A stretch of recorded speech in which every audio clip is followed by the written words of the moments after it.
said I wasn't gonna redo the Nunti video for a little bit, but I am. Got a quick opportunity here to jump on. The sound quality was terrible in that. I had it muffled. Nobody told me in the comments, so this time tell me if my sound isn't working or if it is, if you can hear me. So this is a Nunti. It's basically a big spear. It's this one is from Bushikan, which I really like as a good alternative to something like Sharado if you're looking for something pretty similar. I know the owner does Matayoshi style kobudo, so the weapons are made for use and they're made to pretty much like standard specifications. So you can get some different customizations and stuff too. So don't think that your weapons have to be boring, but you they'll make like the real Okinawan weapons. All right. So this is Nunti or Nunti bow. Basically, it's a bow staff with a manji sai on the end. This particular one is purple heart wood.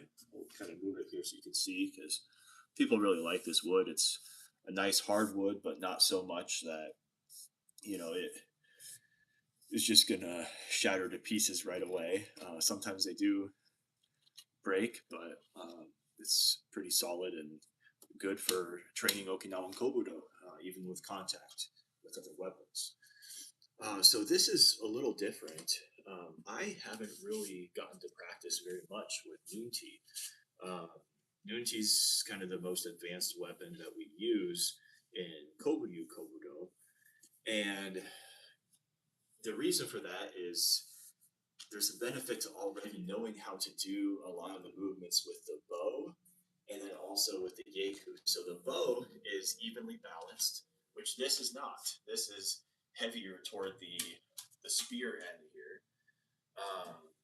And that's a little bit more like the Yeku, the Okinawan bow oar. So I have practiced quite a bit with the Yeku Okinawan bow oar, and I understand that when you have a heavier side on one end, that's going to maybe be the end that you're going to prefer to hit with, but also you're going to need to keep your weapon in motion to be able to move it really fast. So having to try to stop it and then use it again is a lot more difficult than if you just kind of keep it moving when you've got a little more weight on the end there.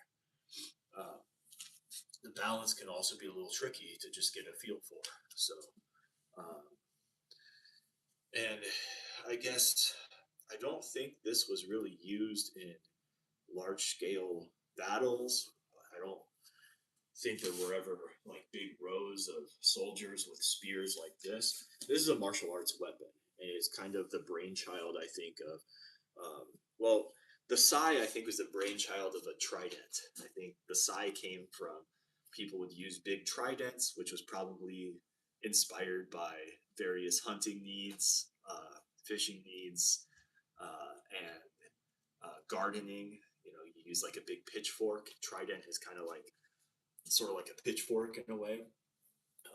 And I think the sai was inspired by the trident, and this may have been kind of inspired by the fact that people use spears are commonly for combat, and then they also use, martial artists were using the bow staff, and they're using the sai. And some of the sai they use are manji sai, which would be like this, just without the bow. And you can use that to, you can use this as kind of a hand guard. Hey, buddy, what's up?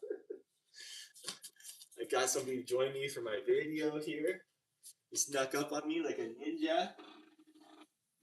So if you were just using this in your hand, this would function as a hand guard. You could block somebody's weapon and it wouldn't hit your hand. You could block it this way. You could hit with this and stab. So it's the same. Okay, go. So when you have something like this, there are some considerations to how you use it. So because it's heavier, well, this, because it's heavier, some of the movements are going to be a little different. So it's weighted on this end. So when I do a Nunti strike like this, it's easy. This has to be held still. This comes all the way up to here. Once it gets to here, it's easy to let this drop a little bit, which it might still stick the person, just not at the same level at the target you're aiming at. So you have to be more disciplined at controlling that trajectory with the rear hand as it goes. So you aim with the front hand, the rear hand controls the trajectory. If you let the weight move it, it'll drop. So you have to be disciplined in how you're using that rear hand to control this trajectory as you spear. It's a little tricky.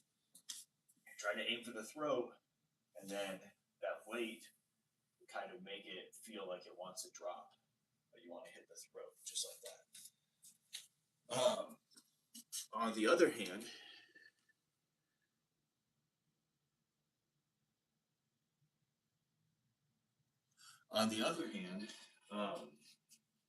when I do a Nunti like this,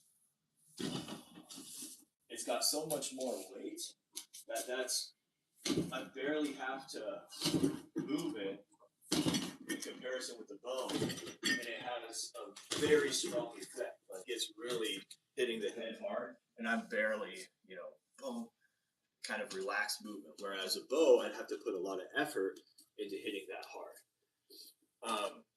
Some other considerations: this hook plays a major role in using the Nunti. So when I hit, if they block with a weapon, I use this to hook the weapon and then come back in with the spear thrust. One of the advantages of a spear like this, with kind of this handguard or the manji sai hooks here, are that if you hit somebody and stick them, this is going to stop the momentum. So it's not going to go all the way through. It's just going to go through that much. And that much it's more than enough, but it also keeps them from coming all the way up, continuing in motion through up the shaft of the Nunti. So in some of the legends of King Arthur, what happens is King Arthur stabs Sir Mordred with a spear, and it goes through him. And Sir Mordred has a sword, and he reaches and he pulls the spear further through himself so that he can get closer to King Arthur, and then he hits him in the head with a sword, causing a mortal injury. Yeah, buddy? I was right here. Oh, what? I was right here getting my face. Oh, okay. Go ahead and get him. I'll be careful. Like if you point that way, that's perfect. Okay. Well, I've got to do this, but I will be paying attention to where you are, so I won't accidentally spear you. I'm almost done.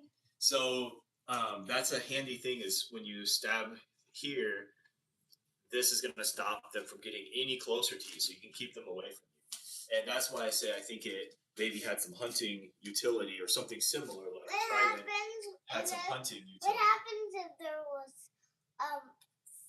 3 more people? Ooh, that's a great question. So he also said, what happens if there are 3 more people? And that's a great point. So my 5-year-old... What happens if you kick with one question at a time, buddy. Let me answer that question. So my 5-year-old says, what happens if there's 3 more people? And that's another great reason for these, because if I only stick it in this far, boom, and it catches here, then I can pull it back out and keep fighting the next people, right? If there's 3 more people, I can keep fighting them. But if you didn't have this handguard here, if you didn't have this these hooks, then it would go further through the person, and now I can't pull it out of them to keep fighting the other people. But what happens if there was 2 and one was in the back? You could kick the leg. Okay, so if there's 2, so he says if there's 2 and one of them was behind me, I could kick their leg. I could, but you want to know what else I could do? Yeah. So I could hit here, boom, and hit this one, And then instead of just pulling and hooking their weapon, I could hit here, and then I use this back end, boom, to hit like that. What are you? So I hit this person, and then I go boom, and I hit the next person who's sneaking up behind me. Are you gonna use that for a police officer? No, I don't use this for policing. This is not a police weapon for me. But it can make it easier to get the bad guys. No, I have other tools for that. All right, so the other thing to consider here, because this can hook, so you might hit, they block, you hook the weapon out of the way, and then thrust in with the spear. What happens if Because wait, let me finish this thought. I'll tell you in a second here. Because it does that though, I don't want to go too far. So some people might think it might be useful to hit with this part, and then you could hook them with this. But I don't think that's a good idea. Because what happens? Wait, buddy, let me finish my thought. Oh gosh, I'm a disaster over here. All right. So what happens is if I hit here, boom, and then I pull here, the problem is he's inside of all the lethal capability of my weapon. So this is the part that can hurt him, and it's too far away, and now he's closer to me, and maybe he can stab me or attack me. So I want to hit here, boom, with this part. So I'm leading with this, so I have the hooking capability, but I'm actually hitting with this part right here. What happened if he... above this downward hook. Hey, what happened if he was like, you were too far and he was trying to kick you, but you were too far away and he couldn't kick you? I don't know. Hold on. And he couldn't. What happened if there was 4 more helping people who are good people and they were trying to get him? All right. So this says,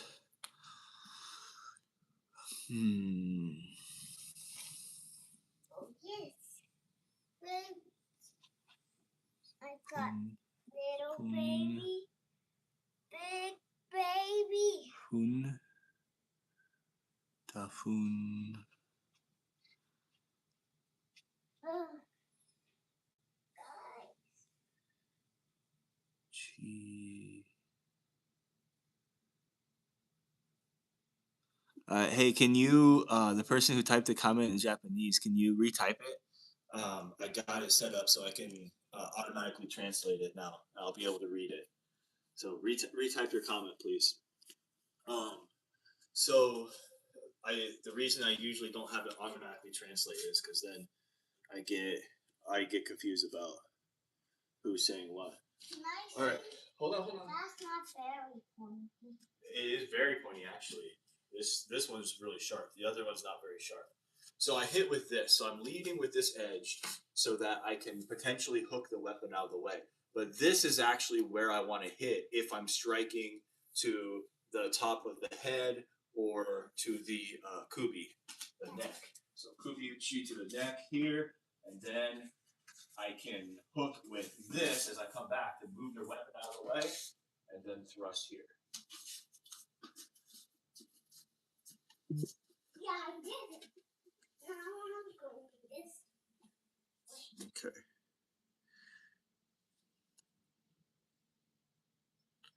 So, essentially, the considerations here are the balance is a little bit different. You're wanting to hit with this part, hook with this part. If they have a weapon that you can hook out of the way. Thrusting, you can do a thrusting movement with this, and this is going to stop it from going in too far, so you can pull that out and keep fighting, and so that they can't pull themselves up along the length of it to stab you. Because if you only have one weapon, that's a problem. Now, if I hit and I do end up in that situation that we just talked about, where I hit and he moves closer to me and he's inside of this range. I just said I don't want to be here because now, yes, I can hook the back of his head here, that doesn't stop him from coming towards me and stabbing me. So if I hit here and he moves closer and I hit like this, my next movement is now I'm bringing the other end back and hitting like that. So if I do end up here too close, then I bring this one. I'm not going to pull and hook the back of his head like that. I don't think that makes very much sense. The other thing I was going to say is because I showed you how this movement is so powerful, just because of the weight of it, right? I'm here, I can just nail him in the head with that. I did it. I jumped over the rope. I'm not even putting much effort in it, and it's really hitting him pretty hard. The one thing to keep in mind is I've got to worry about what's going on back here, right? So if I already want it to be like this, because if I strike with this end, which might be the next thing I do, maybe I do this to keep him away from me, and then I come and I hit with this end, hook, and thrust. So that could be a multi-part, boom, trying to hit him here. Maybe they block it, boom, or move away. Then I hit here, pull, thrust. I've got to watch out that I don't have this turn. So I need to be paying attention, make sure I don't have this turn. So it slashes my face or slashes my neck. It has to be like this, and I still don't really want it to be right by my head. Okay, so this one, boom, I need to kind of hold it out a little bit from my head and make sure that this is not turned in. Kage-ryu also includes Sojutsu, spear, cross-shaped head. Jumonji is designed to parry attacks and destroy the opponent's weapon. It's also used to create an illusion of distance. Interesting, yeah. So, Jumonji, illusion of distance. Yeah, that's an interesting point. Yeah, I would agree that you can use the hook to kind of parry attacks. One thing I might consider is if I see somebody, pulling back a weapon, like they're getting ready to come at me with it, I could potentially block it here, so I could kind of almost do like a thrust to catch their weapon and keep it from hitting me. And then once I catch their weapon here to keep them from hitting me, then it's move it away, boom, and come back in, attack with my own thrust. So,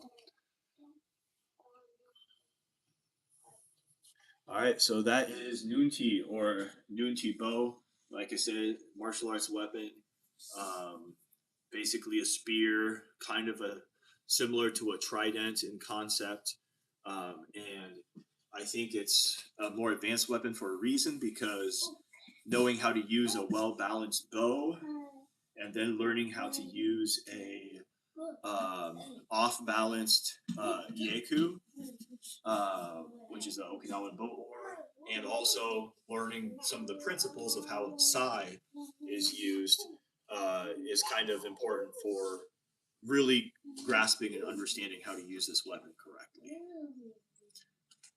All right, have a good day.